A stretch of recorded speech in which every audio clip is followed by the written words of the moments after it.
춘이란 거 찬호두 6절구 이황 한가한 봄날에 이황 불금 산윤한 산에 여기저기 꽃 피는 건 말릴 수 없어 활련 경초다. 여기저기 불어난 길가의 풀 더욱 아까워라. 가인 기부지. 온다고 약속한 사람 오지 않으니 내 차 연주나. 이 녹음 속에 놓여진 술 항아리를 어찌하나. 감상일 오세주. 이 시는 이황이 두보의 6차 절구시를 차운한 춘이란 거 육수 중의 한 수이다. 사람이 산다는 것 그가 진리를 찾는 학자로 살든 물질을 모으는 상인으로 살든 권력을 추구하는 정치인으로 살든 아름다움을 추구하는 예술인으로 살든 사람은 그것을 통해서 추구하는 바가 있을 것이다. 그것을 행복이라 말하기도 한다. 개체를 살게 하는 힘 더욱 지루하지 않게 살게 하는 힘 적어도 무기력함과 대조되는 무엇이 있어야 한다. 사람이 빵만으로 살 수 없다고 말한다. 그렇다고 사람은 인연만으로도 살 수 없다. 그것이 무엇인가? 그것은 은연중에 나타난다. 사랑이다. 그것은 관계이다. 정확히 적절한 관계 속에 사랑이리라. 먼저 1. 이 구를 보자. 불금 산윤한 산에 여기저기 꽃 피는 것 말릴 수 없어 활련 경초다. 여기 저기 불어난 길가의 풀 더욱 아까워라. 여기서는 봄이 되어 산속 여기저기 자라나는 초목의 잔치에 흡족해진 마음을 적고 있다. 1구에서 산 윤한에서 어지러운 것은 아마도 꽃일 것이다. 한 송이의 봄꽃을 보기 위해 얼마나 긴 회색 겨울을 참아왔던가. 그러다가 깊숙한 골짜기에서 한 송이 꽃이 피어났을 것이다. 처음 핀 꽃을 보았을 때 산과 새들은 얼마나 기뻐했겠는가. 산속 동물들도 기뻐했을 것이다. 그것을 보는 사람들도 얼마나 반가웠으랴. 그러나 얼마 지나지 않아 산의 여기저기에 온갖 종류의 꽃들이 흐드러지게 피어난 것이다. 은미하게 좀 천천히 피라고 말릴 부금 여가도 없이 말이다. 그야말로 꽃의 세상 그들의 세상이다. 이 구에서 작가는 투정을 부린다. 흐트러지게 많이 핀 꽃보다는 이제는 차라리 길가에 짙어지는 파릇한 풀이 더 애틋하다. 잔잔하고 은은하며 푸른 것이 마치 천진한 우리 어린아이 같다. 날마다 낯모르게 깨우쳐지는 진리를 보는 것 같아 흐뭇해진다. 작가는 자연이 키우는 꽃과 풀에 흥겨워하고 있다. 작가는 무엇인가 살아있는 것 그리고 그것을 키우고 있는 일에 종사하는 것처럼 느껴진다. 3.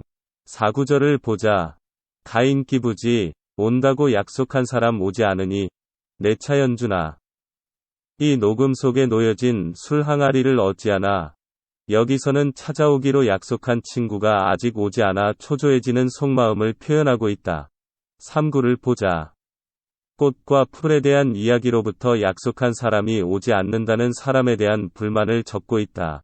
작가는 지금 치열한 현실에서 잠시 비껴 있다. 욕망이 꿈틀대는 전쟁터 같은 현실에서 물러나 후방에서 살고 있다.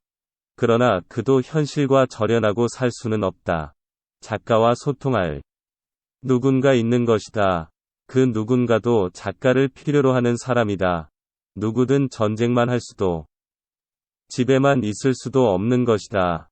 온다고 가히 약속한 사람이 누구이며 무슨 일로 오는지는 알 수 없다. 그런데 그는 아직껏 오지 않고 있다. 못 오는 것인지 오지 않는 것인지도 모른다.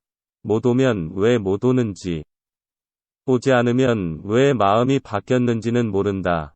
확실한 것은 작가가 간절히 기다리는 사람인 것은 확실하다. 4구를 보자. 그런데 더 큰 아쉬움은 푸른 봄날 이 산에서 준비한 이 술 항아리는 어찌해야 하는가 말이다. 서로 다른 형편과 처지에서 떨어져 살지만 서로의 처지를 이해하고 서로의 하는 일을 이해하고 마음의 끈으로 묶여 통하는 사람. 그래서 꽃이 피고 길가에 풀이 돋아나는 이 계절에 만나기로 한 그 사람.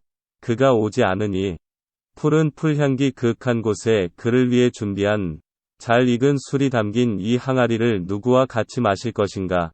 정말 오지 않는다면, 오지 못한다면 아쉬워서 어쩌란 말이냐고 하소연하고 있다. 작가는 현실에서 비켜서 자연을 벗하며 조용히 학문을 하고 있지만, 그 학문은 결국 자신의 마음을 다스리기 위해서고, 학문을 통해 찾은 자신을 다스리는 방법을 다른 사람을 위해 알리고, 많은 사람이 그것을 통해 나라를 잘 다스리며 평화롭게 어울려 사는 것이 목적인 것이다.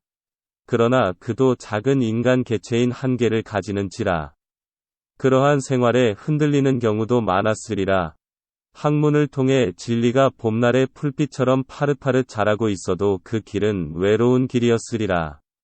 그 외로운 학문의 길을 감에 있어서도 자신의 길을 알아주고 마음을 알아주고 씨름을 함께할 친구가 필요했으리라. 결국 이 시는 만물이 소생하는 봄날, 사람을 위한 마음을 키우는 자신의 학문의 길 속에서 현실의 자신의 생활에서 자신이 키우는 또 다른 생명인 친구, 그 친구와의 우정의 싹을 소중히 하는 마음이 드러나 있다. 작가가 추구한 학문의 궁극의 목적은 결국 사람과 사람과의 사랑을 키우는 일, 즉 사랑이었음을 은연중 느끼게 한다.